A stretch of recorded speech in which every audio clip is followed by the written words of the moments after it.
Waebrania sura ile ya 2 na ule mstari wa 3.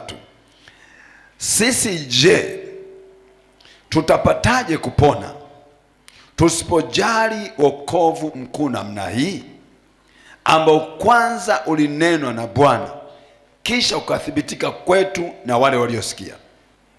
Narudia. Na sisi je, tutapataje kupona tusipojali wokovu mkuu namna hii, ambao kwanza ulinenwa na Bwana kisha ukathibitishwa kwetu na wale waliosikia? Jamani, Bwana asifiwe. Tutapataje kupona tusipojali wokovu mkuu namna hii? Anatupa picha kwamba wokovu tulionao ni mkuu. Moja jambo tunapotambua kweli, namba moja kwenye hiyo, ana maana kumbe wokovu huo ni mkuu. Kwa nini ni mkuu? Anaelezea kwa nini mkuu. Moja, ni mkuu kwa sababu, unahitaji niseme, moja, ni mkuu kwa sababu uliletwa na Mungu mwenyewe. Maana sema wokovu huu ambao kwanza ulinenwa na Bwana mwenyewe, maana yake hakutuma malaika, hakutuma nabii. Bwana mwenyewe ndiye aliyeleta wokovu kwetu. Halo, huu wokovu hakuletwa na mwanadamu, hakuletwa na dhehebu, hakuletwa na dini, hakuletwa na kitu chochote, bali uliletwa na Bwana mwenyewe. Nasema hivi, sikiliza. Yaani kuna jambo hapa linaweza kutoka hapa, tunapotaka liende mahali fulani, kutokana na uzito wake, lingine naweza kutuma hata mtoto, peleka karatasi pale. Mingine hii ni mtu mzima. Nyingine hii kitu kama hiyo huwezi kutuma hivi, lazima aende shemasi. Nyingine shemasi ngazi yake ni ya chini, kwa hili swala zito aende mzee wa kanisa. Nyingine hili hawezi kwenda mzee wa kanisa, ili mchungaji. Jamani, sawa? Nyingine hili zito, ili lazima aende askofu mwenyewe. Kwa uzito wa jambo unachangia nani awakilishe. Sasa wokovu haukunenwa na wanadamu. Maandiko yanasema hakuletwa na mwanadamu, hakuletwa na kiongozi wa dini, hakuletwa na, maana yake anasema hakuletwa na mwanadamu, uliletwa na Mungu. Kwa sababu uliletwa na Bwana, kumbe sio wokovu wa kupuuzia. Wakati mwingine tunachukulia kwa utani. Ndio maana kama mtu anaweza akachukulia kiutani, hawezi kwenda nao. Wokovu ni wa thamani. Moja wapo ya sababu kwa nini wa thamani, kwa sababu uliletwa na Mungu mwenyewe. Ndio kiongozi kama mkuu, hebu fikiria, amri katoka kwa rais, anakuambia kabisa, wewe mwenyekiti wa kijiji, yuko hapa mwenyekiti wa kijiji Msabasaba, fanya kina hivi. Viongozi wakija kuhimiza, sema wewe, ile kauli sio ya kupuuzia, ile ni ya rais mwenyewe. Ametamka vile, mkuu wa mkoa atafuatilia, wizara husika itafuatilia. Sawa sio sawa? Kiongozi wa wilaya, mkuu wa wilaya atafuatilia, wakati atafuatilia. Kwa nini? Imenenwa na rais mwenyewe. Lakini vile sasa kwa hili limenenwa na Bwana mwenyewe, maana wokovu sio kupuuzia. Ukiokoka uchukulie kwa uzito. Unaweza kuchukulia kwa wepesi juu ya dhehebu, mambo ya kidhehebu. Utachukulia kwa wepesi juu ya mambo ya dini. Utachukua kiwepesi juu ya mambo yetu kwenye tamaduni zetu. Lakini ya Mungu, huyo ndiye aliyekamata uhai wetu. Huyo ndiye amekamata vyote. Hakuna aliyebosi juu yake. Hello? Lakini kwa nini? Namba 2, kwa nini? Kwa nini? Kwa sababu wokovu huu ulinunuliwa. Ulifanya nini?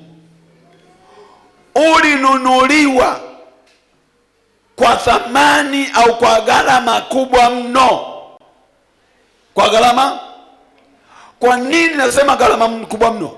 Kwa sababu damu ya Yesu ndiyo iliyotumika kununua. Haukununuliwa kwa pesa ya mwanadamu. Yesu alikubali kufa msalabani ili wanadamu tupatikane. Kwa kupuuzia wokovu, leo hii utaonekana kama vile unajifurahisha. Mbele ya safari utakuwa umejipatia mambo mabaya. Petro wa kwanza sura ya kwanza. Petro wa kwanza sura ya kwanza. Petro wa kwanza sura ya kwanza. Yaani hapa nasema Ibrania, Yakobo alafu Petro pale. Petro wa kwanza sura ya kwanza. Mstari wa 18, 19. Nanyi mfahamu kwamba mlikombolewa si kwa vitu viharibikavyo, kwa fedha au dhahabu, mpate kutoka katika mwenendo wenu usiofaa mliopokea kwa baba zenu, bali kwa damu ya thamani kama ya mwanakondoo asiye na ila, yaani Kristo.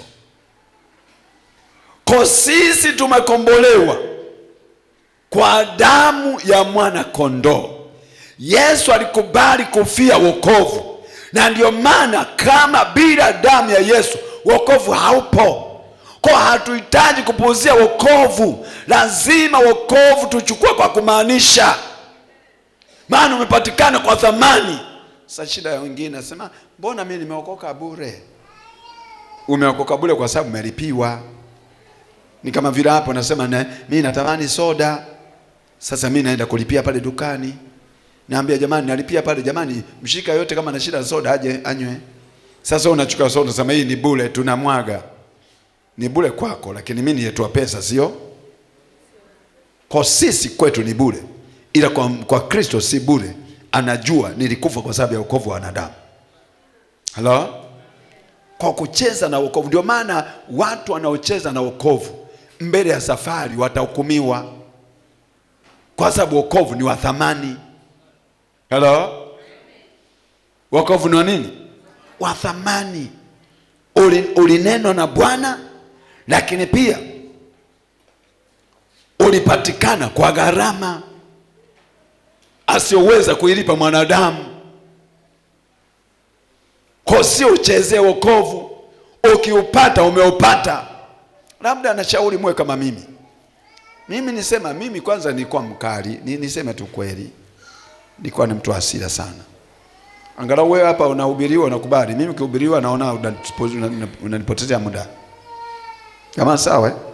Ila ukifika wakati wa Mungu anakukamata, unajikuta tumpore kama kondoo. Na nikampore kwa hiari yangu mwenyewe, nikaokoka. Jamani sawa? Mungu ni mwaminifu, nikaokoka kwa hiari yangu mwenyewe. Lakini ni kwa sababu ni ufunuo yake. Lakini nilipookoka, nakumbuka nijisemea moyoni mwangu, kwa kuwa nimeamua kuokoka, nitaufuatilia wokovu kwa moyo wangu wote, alafu nione itakuwaje. Umeelewa? Sasa kuna watu wanaokoka huko wanawaza unahitaji ujitoe kikamilifu, kwamba kuingia nacheza kana kwamba mimi ndo mkereketo kuliko walokole wote. Hello? Hapo ndo unanoga. Kwanza wokovu ndo unanoga. Ukikaa hivi niende nisiende, Mungu hapendi kwenda na kinyonga. Maana kinyonga haendi kwa imani. Kinyonga hajawahi kuwa na imani, unafahamu? Yaani hata anapofahamu akiweka mguu anauliza niende nisiende. Niende. Na kuna Kristo vinyonga. Anakuwa ameokoka lakini niendelee nisiendelee. Hawezi kuwa na raha ya wokovu. Yaani ukitaka jibwage miguu yote ndani kwamba nimeingia. Hello? Ndio maana hata ukiomba Mungu anasikia, kwa sababu naona kweli. Unajua kuna mtu unaweza kukaa miaka 40 kwenye wokovu, lakini usiwe na ushuhuda wote Mungu amekutendea nini. Kwa nini? Kwa sababu mtu hajajitoa kikamilifu kwa Mungu. Mungu anasema katika kitabu cha Mithali sura ya 8 mstari 17. Na wapenda wale wanipendao, na wale wanitafutao kwa bidii. Wanitafutao kwa, kama hujaamua kikamilifu uweze kufanya kwa bidii. Sasa kuna watu they are not serious. Yaani tupo tu, mwisho tusema mimi unajua nimeokoka sio ni faida. Mungu anaangalia mioyo yetu. Je, huyu kweli anasali kwa sababu anasali au amejitoa kikamilifu? Hello? Hata sadaka anazotoa sio kwamba Mungu anatafuta pesa yako. Anachotafuta ni moyo wako. Anajua mwanadamu yote huwa moyo wake unaingia kwenye pesa. Kwa kila kitendo cha kutoa pesa ni namna ya kushuhudia kwamba mimi kinachonitawala ni Mungu. Kwa sababu kutoa ni kuonesha Yesu ni Bwana. Kutoa ni kudhibitisha kwamba moyo wako uko kwa Mungu. Naelewa hapo? Wewe unafikiri unapotoa pesa Mungu anahitaji sana pesa yako? Lakini Mungu anatafuta moyo. Ndio maana jamaa yule anasema, Yesu nifanye nini niingie mbinguni? Yesu akamuuliza, unazijua amri? Yani kwa maana wewe darasa lako, mwalimu wako primary school wako, mwalimu wako alikuwa Musa, unajua sheria ya Musa huko, unataka kuja huko sekondari huko? Akasema nazijua. Mimi Bwana Mungu wako, usiwe na miungu mingine, usiue, usizini, ushuhudie uongo. Asema Yesu akasema fanya mjua vyema. Asema hizi nazijua sana, nazijua, naziweza. Akasema sawa, kama naziweza, kitu gani? Akauliza tena, jambo gani lingine tena? Yesu akasema, unataka kuwa mkamilifu? Maana kuna kukwenda huko unataka, maana yake sio watu wanaokalili tu kama ulivyosema hapa. Unataka kuwa mkamilifu? Ndio. Akasema kauze mali ulionayo, alafu kape masikini, kisha nifuate. Kumbe sadaka alitaka kujua moyo wake, maana wewe unataka kwenda mbinguni. Sasa uwezo ukasema naenda mbinguni huku pesa imekutawala. Anaenda mbinguni anaweza kana pesa vyovyote akatajirika kiasi gani, lakini pesa haimtawali. Yani kuna mtu pesa imemtawala na kuna mtu ameitawala pesa. Mungu anataka kutembea na watu ambao wanaitafuta pesa lakini pesa wanaitawala. Umeelewa? Maana mwingine pesa imemtawala, yani usimguse kwenye pesa. Pesa itafute lakini isikutawale. Hala? Kwa unapotoa sadaka, Mungu anachotafuta ni moyo. Kuja kwenye ibada kama leo, anachotafuta Mungu ni moyo.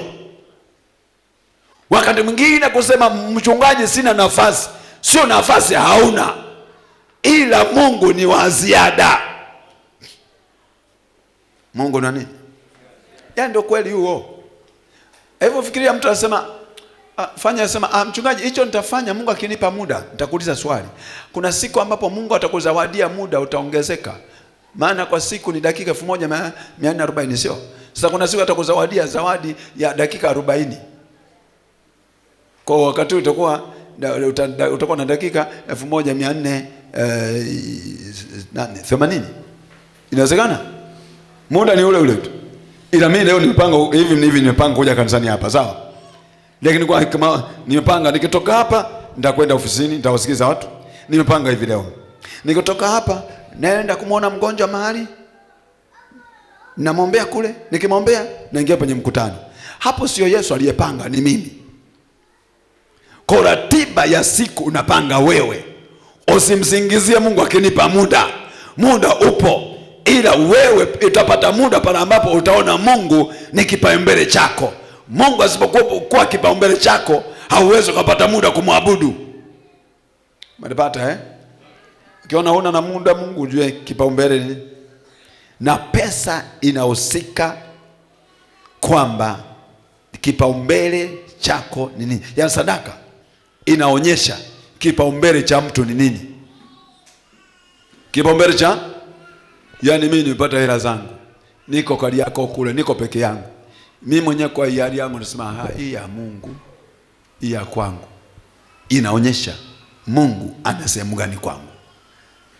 Lakini ili kuishi kama ng'ombe, unapata vitu natumia. Unajua ng'ombe hajui kugawa si ndivyo? Angalau kuku atapiga kelele kaka.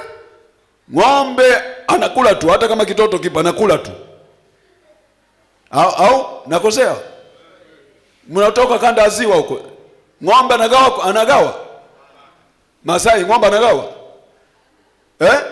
Angalau kuku akipata kitu, si ndivyo? Sasa unapofanya vitu bila kuonyesha Mungu yupo, maana yake unaishi maisha ya king'ombe. Maisha nini? Sio nyie, lakini ndio maana umekuja kanisani hapa. Maisha ya king'ombe nyie hamuhusiki, ila mimi nahubiri, tunafundisha tu jamani. Na nyie hapana, nyie msingekuwa king'ombe msingefika. Jamani, Bwana sasa. Hello. Lakini kwa nini wokovu ni muhimu? kwa sababu mtu akiukataa, Biblia inasema ataadhibiwa. Mtu akiukataa, unasema wokovu ni wa hiari. Wokovu ni wa hiari kwa wajinga ambao ufahamu wao ni mdogo. Kwa sababu kitu ambacho usipokifanya, ikatokea umepewa amri fanya hiki, alafu nasema hiari, alafu usipofanya tunakufunga, ni hiari hapo? Hiari maana yake nisipofanya hakuna kinachofuata, si ndivyo? Sasa Biblia inasema wale wanaokata wokovu, moja, mshahara wao namba 1 mauti, namba 2 jehanamu. Sasa unaniambiaje wewe wokovu ni hiari? Kwa hiyo ni lazima, kwa sababu unafahamu kuna kitu umefunguka kwenye akili. Ila wajinga sasa wokovu ni hiari, utanilazimisha. Ni kweli ni hiari kwa wajinga wenye kufikiri kidogo, lakini wenye kufikiri mbali, kama nisipookoka nitaadhibiwa. Kumbe wokovu sio hiari. Ingekuwa hiari, sisi wote ambao tutakubali tungesamehewa. Halo. Kwa ni muhimu ni kwa sababu tusipofuata, tusipoupata tutaadhibiwa. Kitabu cha Warumi sura 6 na mstari wa 23 inasema mshahara wa dhambi ni mauti. Kama nazungumza tu mauti, jamani, naomba usikizeni. Unajua hapa sehemu kubwa hapa ni vijana. Yaani wazee ni mimi hapa, wako hesabu. Wewe sana bwana. Nikupigia sauti angalau umekuepo bwana. Mama, angalau umekuepo. Niko naonekana mzee huyu. Lazima nikoona mnye napiga sauti. Halo? Kimsingi wakati wa ujana ni wakati wa utumishi, ni wakati wa kazi. Halo? Wakati wa utumishi alafu wakati. Leo mtu kijana kama hivi wote hapa, alafu mgonjwa, sema ni mapenzi ya Bwana. Hakuna kufa hapa wanangu, hapa hakuna kufa mtu hapa. Hata kama umeona dalili zote ziache hiyo, wala sio shida. Ni kama vile unapiga uta kwenye msitu ukasikia kelele, kelele za ndege che. Uhitaji kupambana nazo, ziache zipige kelele. Hoja ni kuzuia tu asirukie ndege wapi? Kichwani. Dalili za kuumwa sio hoja. Unaweza katokea hivyo sawa, lakini hakuna kufa. Hakuna kufa. Na Mungu anajua sijajiandaa na siko tayari kuzika vijana. Ndio. Na wewe tunaita bibi, Mungu wangu tumsifie Yesu kijana. Halo, umri wa faida. Mimi mwenyewe ni mtu mzima lakini na faida bado saizi. Na ndio maana sifi saizi kwa sababu na faida. Ndakufikia kwamba sina faida sasa mgogoro. Nasema sasa ondoka bwana, wache watu waendelee kunitumikia. Wewe sasa kukulinda kila siku mgogoro. Halo. Hakuna kufa mtu. Lakini mtu anapomwacha Mungu anajiweka kwenye mtego wa kifo. Na kifo kinajua kwamba huyu ameokoka. Maana ili kufa ni roho kuondoka, kuacha mwili. Na ili kiniache mwili lazima Mungu aruhusu. Shetani anafanya ni kututia hofu. Ile hofu ili ruhusu shetani afanye hivyo. Usiwe na hofu, wewe ni wa kuishi. Sema mimi ni wa kuishi basi. Sasa unawaza kufa. Mimi mwenyewe na mke wangu wala tuna maisha 10 ya miaka bado tunasubiri. Halo. Kwa hiyo tusipojali wokovu tunatengeneza mauti wenyewe. Tunafungulia milango ya mauti. Mauti ya rohoni na mauti ya mwilini. Vyote vinaenda sambamba. Haya. Tawezaje kupona tusipojali wokovu mkuu namna hii? Moja, ulinenwa na Bwana. Namba 2, huu wokovu tusipojali, huu wokovu ulinunuliwa wa thamani. Namba 3, huu wokovu tusipojali unasababisha mauti, unasababisha adhabu. Halo? Jamani sawa Kasa unakuaje? Sasa tunaniuliza ninafanyaje ili kuonyesha kujali? Kuonyesha kujali unafanya mambo yafuatayo. Kuonyesha kwamba unajali. Kuonyesha kwamba unathamini wokovu. unawajibika wa kufanya mambo yafuatayo. Hello? Namba 1 ni kujitunza, usitende dhambi tena. Unajitunza usitende dhambi? Soma kitabu cha Yohana sura ya 5 mstari wa 14. Wakati Yesu alipomwokoa kijana na alikuwa mgonjwa, akampona mwanaume mmoja. Alafu kesho naenda akakutana naye kanisani. Akarudi akasema, wewe ulikuwa unateseka sana wewe. Usitende dhambi. Maana ukitenda dhambi tena litakupata jambo kubwa. Usitende dhambi tena. Inatosha ulivyotenda huko. Okay, nimesema kitabu cha Yohana mtakatifu sura 5 na ule mstari wa 14. Biblia inasema hivi, mko tayari? Okay. Baada ya hayo Yesu akamkuta ndani ya hekalu, akamwambia, angalia umekuwa mzima, usitende dhambi tena. Usitende dhambi, lisije likakupata jambo lilobaya zaidi. Maana huyu mtu alikuwa na jambo baya. Alipompata Yesu, Mungu akaliondoa lile tatizo. Sasa Bwana alipokutana naye, usitende dhambi, lisije likakupata jambo lilobaya zaidi. Kuna baba mmoja ninakumbuka, na siku moja akaniita mimi kwamba kamwombee. Kuja kumwenda yule baba, amevimba kwa hata suruali hawezi kuvaa tena. Siku unajua, kwa sababu sasa ameugua si muda mrefu, kwa wakati mtu anajiachia amesahau kama yuko chumbani. Kwa kiti anakaa kwa shida, hivi viti vya plastiki vinakuwa viembamba, kaa kwa shida, amevimba kweli. Na alikuwa mweupe, kwa uwepo ule utafikia anataka kupasuka.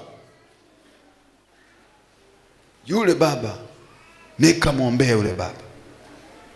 Mungu amevimba, ametubia hospitalini, imeshindikana.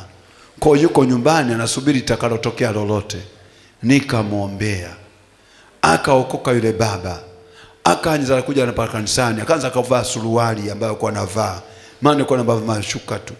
Akaanza kuja kanisani hapa. Alipoona hii sasa anaweza kucheza, na akasema, Bwana wewe, pombe naziacha tena.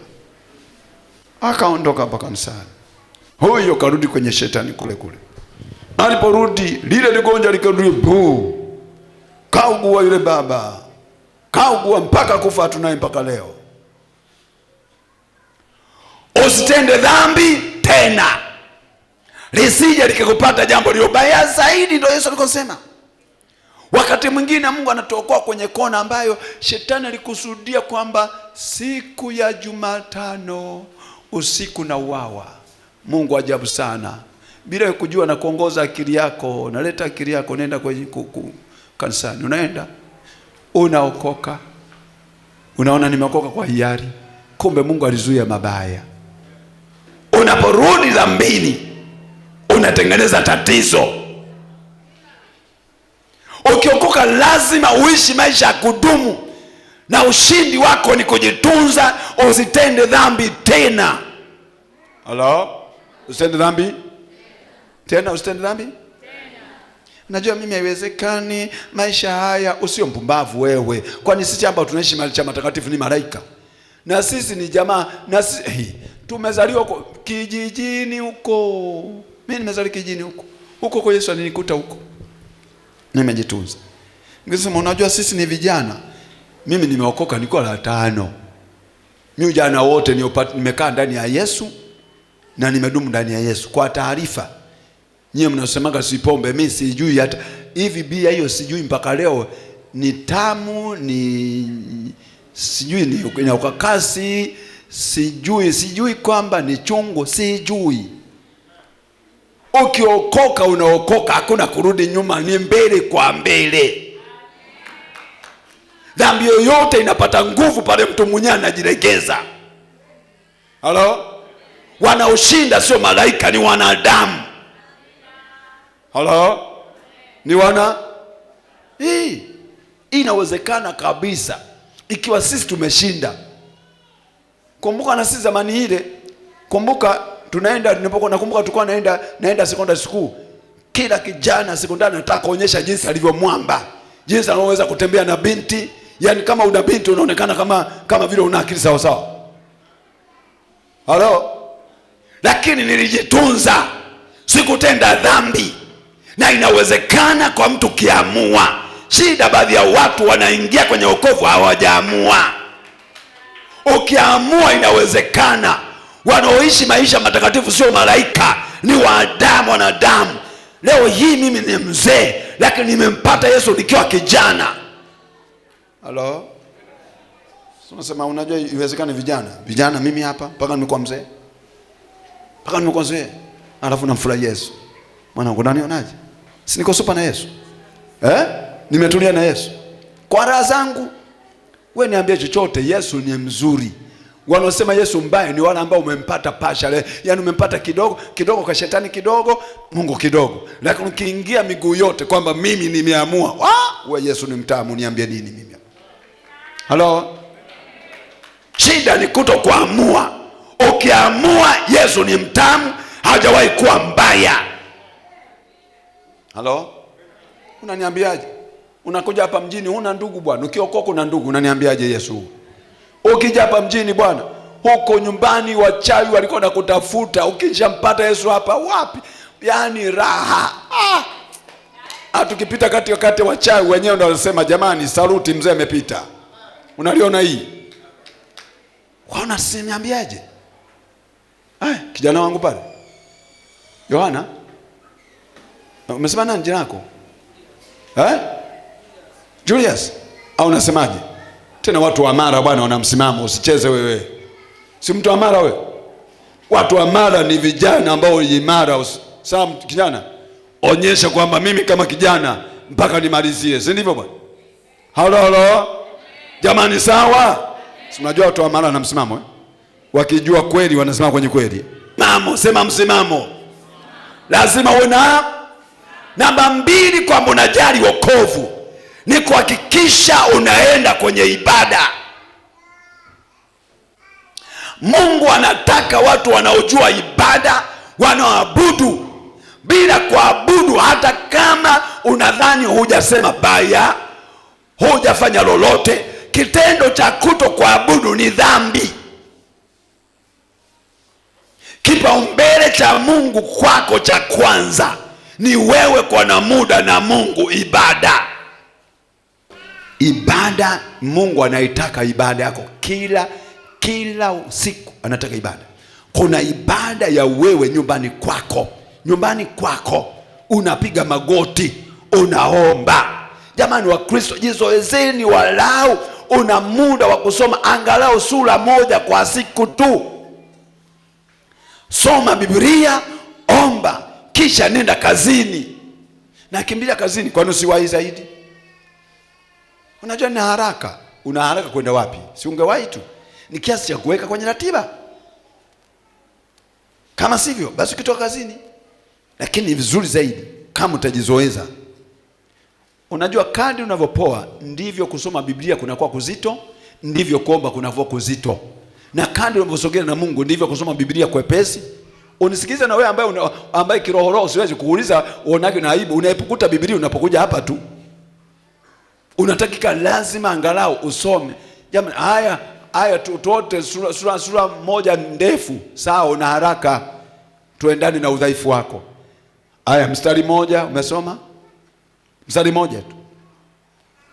Kwa maana jinsi Mungu aliupenda ulimwengu hata akamtoa mwanae pekee ili kila muamini asipotee bali awe na uzima milele. Iko wapi? Yohana 3:16. Okay. Ngapi? Ni kalili hii. Yohana 3:16. Kwa maana okay. Nenda kazi. Jioni narudi. Naangalia ule mstari. Mimi nilikuwa nafanya hivi nikiwa kijana. Kila ninapoenda kulala nasoma, alafu naangalia mstari wa kushika na ushika. Naenda kulala. Asubuhi nikiamka nakumbuka. Ule mstari ukoje? Hivi nisema nimpapatia hivi, nafunga Biblia. Alafu nafunga ile Biblia na naifanya hivi Biblia, naweka kitu pale. Nini ila asubuhi na kariri, alafu najiuliza hivi nisemaje? Ulisemaje mstari? Kwa maana jinsi Mungu alipenda ulimwengu. Alafu nafunga Biblia, nimepatia, najua mengi kichwani. Kesho tena hivi kila siku. Lakini mwenzangu hapa hata tukisema fungua Mathayo sura ya 66 mstari wa 5 utaanza kufungua Biblia. Maana hujui kwamba Mathayo imeishia sura 28. Kwa unaanza kufungua 66. Halo? Na watu wa dunia hii wanajua mlokole kumshinda ni maandiko. Anasema ni imeandikwa hapa. Ndio najua kabisa imeandikwa. Imeandikwa. Nasema imeandikwa, najua kabisa. Imeandikwa kwenye kitabu cha Yoeli sura ya 7 na mstari wa 2. Nina hakika nayo. Yoeli sura 7 mstari wa? Kwani Yoeli imefikia sura ngapi? Utamjui. Imefikia sura 3 tu. Lakini nimesema sura ngapi? Sasa kama hujui, lazima uwe na muda wa kusoma. Jamani sawa? Kama hivi mimi Biblia yote hata kama sijashika kila mstari, lakini kuzungumza najua hilo ni andiko kweli, na hiyo lugha ni lugha ya kinabii. Lakini katika manabii hiyo ni lugha ya Isaya. Hiyo ni lugha ya Yeremia. Hiyo ni lugha ya Danieli. Kwa tayari naandoa vitabu vyote naanza kutafuta Daniel. Lakini Daniel pia sura ya 1 mpaka ya 7 hii yazungumza historia ya maisha tu. Mpaka ya 6. Hii lugha ni ya kinabii bila shaka kuanzia sura ya 7 kwenda mpaka 12. Umeona sasa? Ndio maana hata kama andiko silijui rahisi kulifikia. Lakini mwenzangu unafungua Biblia nzima tu. Halo. Jamani Bwana asifiwe sana. Uwe na muda wa faragha na Mungu, kukutana na Mungu, ibada na Mungu. Halo? Wapendwa sawa? Piga magoti, omba, soma neno, unaenda kazini unamtaji. Wakati mwingine tunapata hasara kwa sababu Mungu hatujamweka mbele, amekuwa wa ziada. Tumethubutu atakuweka ibada, mnaokosa ibada basi zakati. Jamani sasa tumewapeni ya usiku saa 3 mpaka saa 5. Mungu nangu nayo. Hamubebeki. Yaani kuna watu hamubebeki. Mtu wa watu nakuwa nimefunga, nimeomba, nimechoka, napiga ibada hapa, lakini siendi nyumbani. Msifikiri nampenda Rehema mimi ningeenda kukaa naye kule nyumbani. Nabaki hapa, watu wanakuja, alafu watu hawapo tena. Najitia moyo katika Bwana, lazima nitimize. Halo. Jamani Bwana asifiwe sana. Koni wasiini, uwe na muda nani? Lakini lingine unahitaji niseme, kwenye kuhudhuria ibada ni kuongeze maandiko kidogo. Halo. Kuhudhuria ibada na kuongeza maandiko kidogo.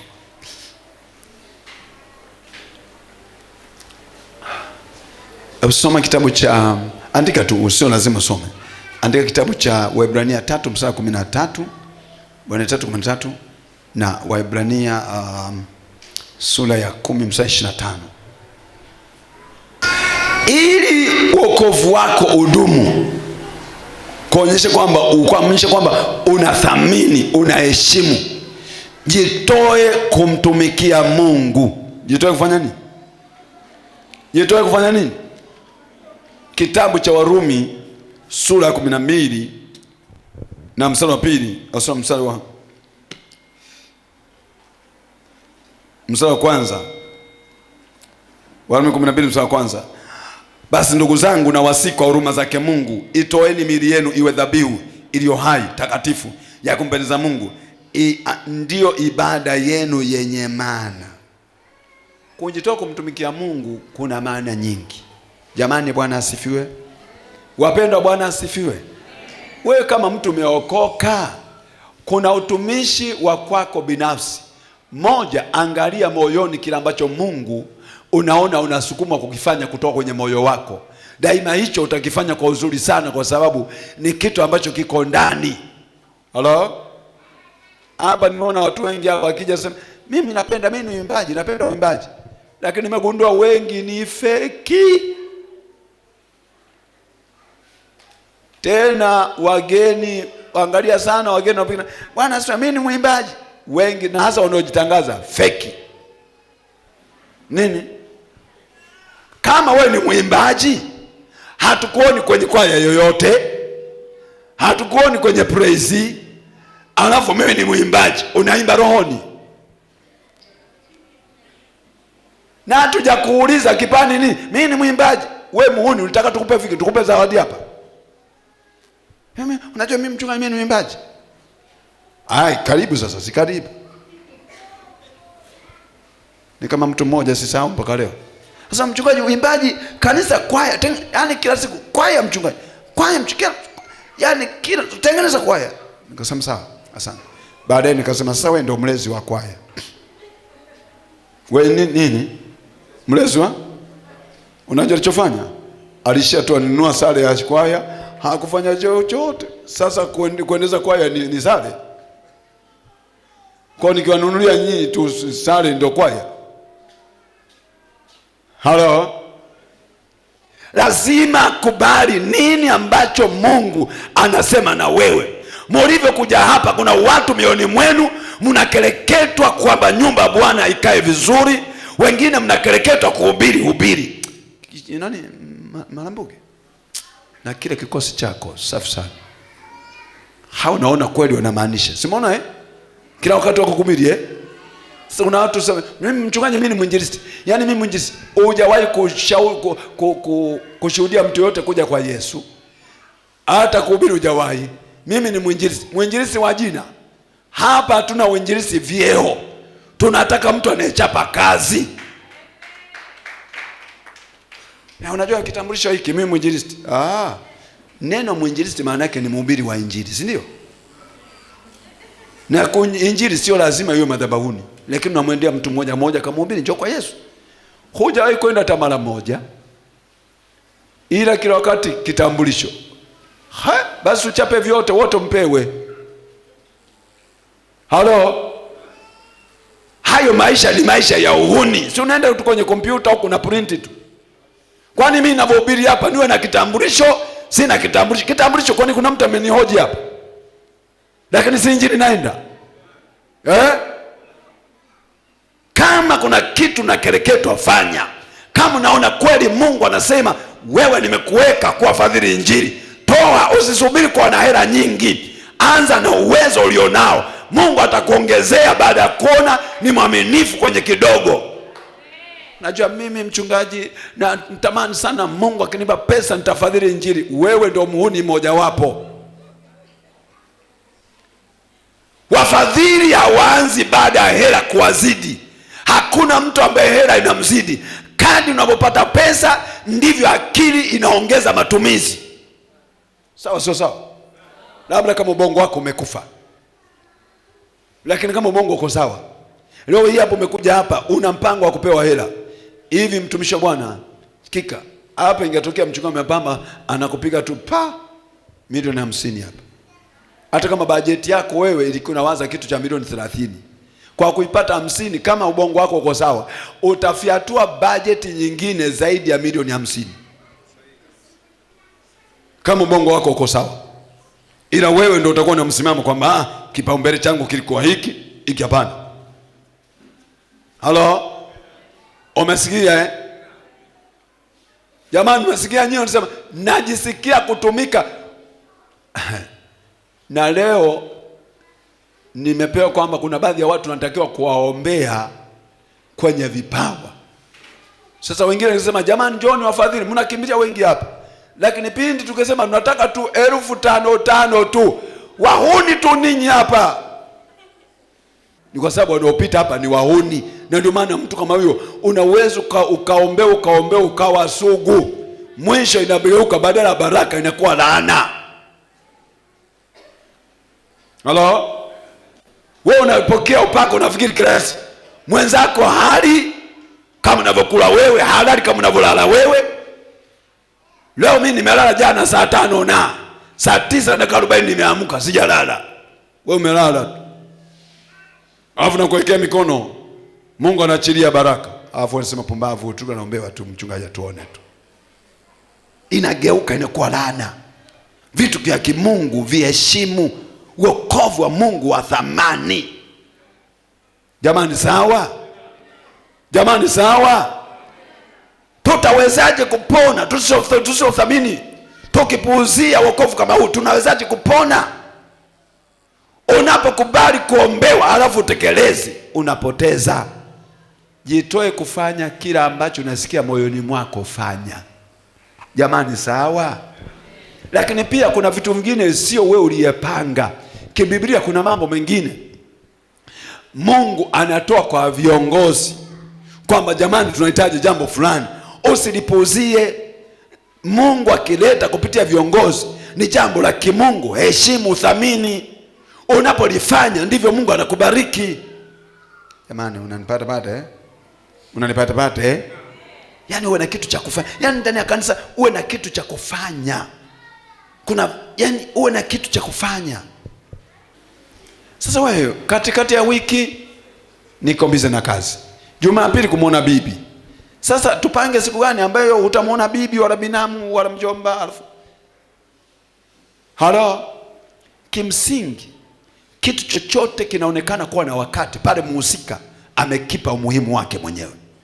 Usipokipa umuhimu hakuna muda utakopatikana. Hakuna muda utakopatikana. Muda unapatikana kutokana na uzito na umuhimu wa jambo kwa mtu mwenyewe. Jamani, Bwana sasa. Tena ukitumika unakuwa na raha. Ukifanya kazi ya Mungu haikuachi hivi hivi, inakuacha na furaha na amani. Na kibiblia unapopata amani ni dalili ya kibali cha Mungu juu ya hilo. Umenipata? Unapofanya jambo unajisikia vizuri, maana yake ni dalili ya kibali cha Mungu. Ni dalili ya Mungu kusema ndio. Ndio maana Biblia inasema amani na iamue mioyoni mwenu, kwa maana amani inatoa taarifa ya kile Mungu ametaka. Kuokoka, muokoke kweli. Bahati nzuri baba yenu ni kielelezo kizuri, nimeokoka kweli. Maisha yangu hayana chenga. Furahi ni kutumikia Mungu. Tena ufurahie, tena upende. Maombi, kila mmoja chukue zamu yake. Hatuwezi kuwa na kanisa lenye nguvu lisio na maombi. Hatuwezi kuwa washindi juu ya shetani kama hatuna muda wa maombi.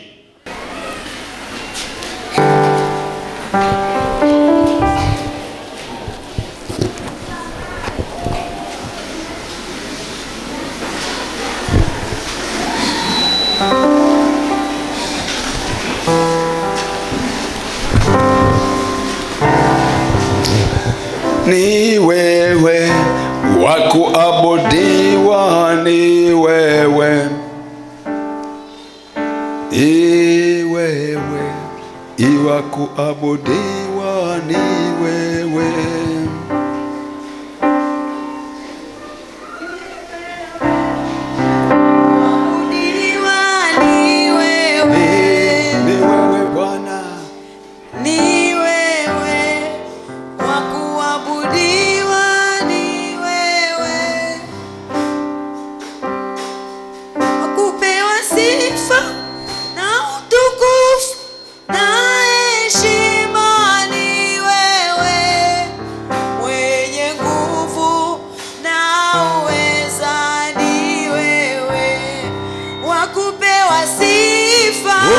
Kupewa sifa na utukufu na heshima ni wewe, mwenye nguvu na uweza ni wewe.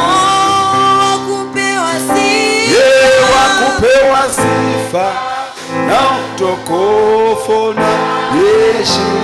na heshima ni wewe, mwenye nguvu na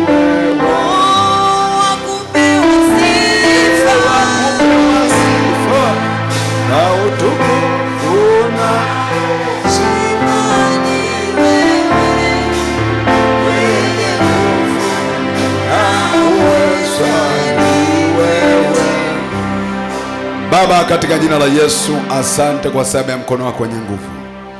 Na tukuza jina lako na alisifu jina lako. Asante Bwana kwa matendo yako. Mungu wako pamoja nasi. Asante kwa neno lako katika jina la Yesu. Amen.